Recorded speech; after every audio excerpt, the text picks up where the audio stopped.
just as there are probably many ways to meet your spouse, there are many ways to start a company. And sometimes you might list a set of criteria for your spouse, and others you might just go walking around and find out who you meet. I think in today's case, we're going to have a chance to discuss how business is started again and how it evolves as we move forward. We'll get to take a look at some of the challenging decisions that owner-entrepreneurs get to make. And I say owner-entrepreneur because I think that's important.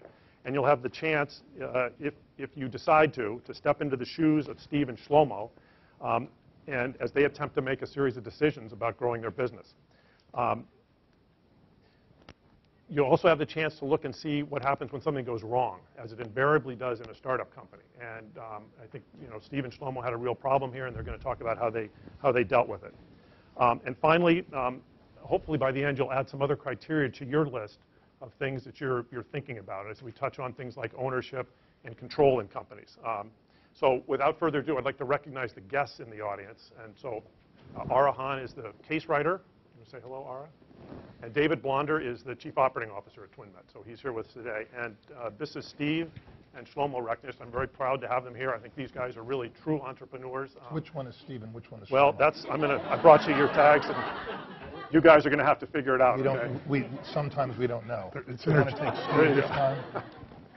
Okay, I'll go with So let's go forward a little bit and to the time where Steve is about to make the decision to buy the gloves. He sold some gloves. He's moved back to California. I think in the case he's got an opportunity to buy 15 million gloves. And so, Maria, can you maybe sort of walk us through what factors you might have considered in making this decision if you were in Steve and Shlomo's? Yeah. And feel free to speak directly to Steve. Okay. I guess for me, 15 million just sounds like a lot. So for me, I would want to first think about who is buying these gloves and what scale. And you're based in kind of California. Where are you thinking about branching that out to? And at this point in the case, they don't mention the nursing homes yet. So I had a question as far as whether that was where you were thinking or the direction that they would go. If it was before talking about the paper company that you were selling with, so just what the industry. So who did get the best deal? You or your brother? Well, obviously, if you look at the both of us, I got the best deal. but the truth is, and I was going to speak to this this is not about business, but somebody was mentioning, and I'm sorry, I don't remember all the names, and if I pronounce some of your names incorrectly, my name is Steve Rechnitz, emphasis on, so let's just both agree not to call each other by the right name. But what we dealt with was a situation where we are identical twins. And I've heard a lot about identical twins, and they can hear each other or feel each other. And I always say, the night my brother got married, he got married before me, I didn't feel a thing. But there is a certain love-hate relationship that we have. And we're going to fight like hell sometimes, and we're going to love each other sometimes. It was always interesting to see where we would have employees that didn't understand this twin concept and would just go up to one of us and say, what Steve said, he's such a moron, and didn't realize at the end of the day, we made up. And they were stuck somewhere in the middle. So it wasn't a question of a deal. It was a question of from the day, from 10 years old or 12 years old, we always knew that this is something that we would do together. We would share everything together. So it wasn't about a better deal. It wasn't about, can I have gotten a little bit more? Can I have gotten a little less? It was a lot more about, this is what we're going to do. And a lot that wasn't in the case study is, even in the beginning while Shlomo was in Israel, the amount he was pitching in a little here, a little bit there. We were working with our grandfather many years before trying to sell sweaters. That's something we did. So there was always doing business together, and it was never a question of, will you pay me enough or will you not pay me enough or anything like that. It was more like, we know each other so well, we feel each other, we can actually work. And it's actually interesting, when we're both Orthodox Jewish, my name is not Steve. I gave myself that name. What was interesting in the beginning was Shlomo also gave himself that name. And we were both Steve. And we figured we both knew, the right people. Who cares who took the call? We could both cover it. After a while, I was starting to get embarrassed at the things he did, and he was starting to. So we agreed, we went back into the store, and there was more inventory on the name Steve. I took Steve, and he ended up taking Shlomo. So we were always so intertwined with each other. And the partners come and go. I think you'll see this in some other cases. Thinking about how you disengage from a partner is something, again, to think about. I think we'll have a chance to ask Steve about that. But these disengagements can be very painful. I don't know whether they had a buy-sell agreement or anything in this case. The terms look, I would agree with you, probably look more favorable to the guy being behind. But it may be, that father was still providing financing at least for some period of time. Maybe there was a reason to do it. I can't tell you how many Let's talk times real quickly about I am 1,000% sure that I'm right. And Shlomo was 1,000% sure that he was right. And there's our COO in the back, who's we always consider our triplet. He's about 5'3", would just stand in the middle like some of those referees you see at an NBA game, making like they're somewhat involved in the fight. And they would and we would try to work it out. And many times, I absolutely went to our grandfather, who was in business for many years, worked till he was probably 95 years old, and we sat down with him, and it was what he said when. So we've always disagreed on so many different, but I didn't look at, I never looked at us like we were partners.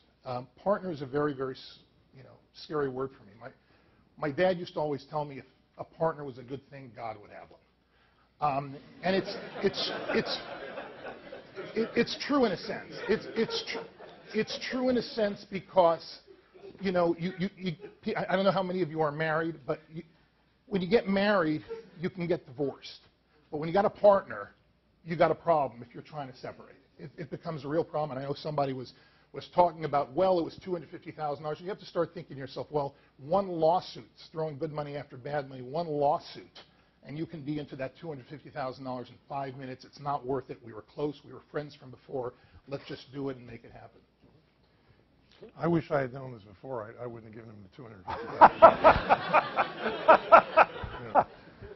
Can you give us an update on the business and sort of what's happened with the PPD and where you guys are today? We ended up going with the PPD, and and to look at, in retrospect, it's easy now to. And as a matter of fact, when I was looking at the case study, which I did help along with. But I looked at the case study when it was finished, and I had to glance at it again because it almost didn't look like my company. I didn't know which company I was looking at because it sort of gives you a sense, and I don't know if this is how it works with other entrepreneurs. I would assume not. But it sort of gives you a sense like you're sitting there with a gavel making decisions. Let's go this way. Now let's go this way. Next fork in the road. Let's go this way. Now let's go that way. It is organized chaos, and there's a bunch of things evolving at once, and you start veering towards the evolutions that start making sense, and you hope you get that right. It's not a situation of let's have a board meeting and decide we are at this crossroads now with the factor. Should we do it or not? Give me yays, give me nays. It doesn't work like that. With entrepreneurs that I know, especially the way that as an entrepreneur, I don't know if this is brought up, where do you get money?